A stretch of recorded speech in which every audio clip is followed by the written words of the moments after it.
మండలి ఎన్నికల్లో మరింత కష్టపడి ఉంటే పట్టభద్రుల స్థానం దక్కేదని నెల్లూరు జిల్లా తెలుగుదేశం నేతలతో చంద్రబాబు అన్నారు. జిల్లా నేతలతో సమీక్ష నిర్వహించిన ఆయన పార్టీపైన నేతలపైన చేస్తున్న తప్పుడు ప్రచారాలను సమర్థంగా తిప్పికొట్టాలని సూచించారు.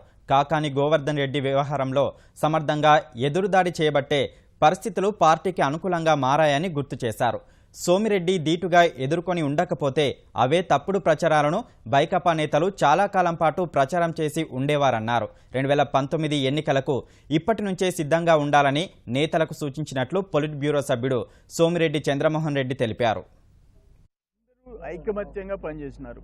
2 గ్రాడ్యుయేట్స్ కానీ టీచర్స్ కానీ ఫలితాలు మేము అనుకున్నట్టు ఆశించినట్టు రాలేదు. ఇంకా యునైటెడ్గా నెల్లూరు జిల్లాలో మేము ఈ 3 సంవత్సరాల్లో చేసినంత గ్రామీణ ప్రాంతాల్లో అభివృద్ధి, సంక్షేమం, ఓవరాల్ ఇరిగేషన్ ప్రాజెక్టులు కానీ అటు Sangam barrage, Nellore barrage, Telugu Ganga, Somasila high level canal గతంలో ఎప్పుడు జరిగినటువంటి అభివృద్ధి జరుగుతుంది. దాన్ని మేము జనంలో తీసుకుపోయేదానికి 15 రోజులకు ఒకసారి బహిరంగ సభ, 15 రోజులకు ఒకసారి నియోజకవర్గ కార్యకర్తల సమావేశం పెట్టుకుంటాం. ఇన్ఛార్జ్ మంత్రి గారు, జిల్లా మంత్రి గారు, జిల్లాలో ఉండే నాయకులు అందరం సమిష్టిగా ముందుకు పోతాం.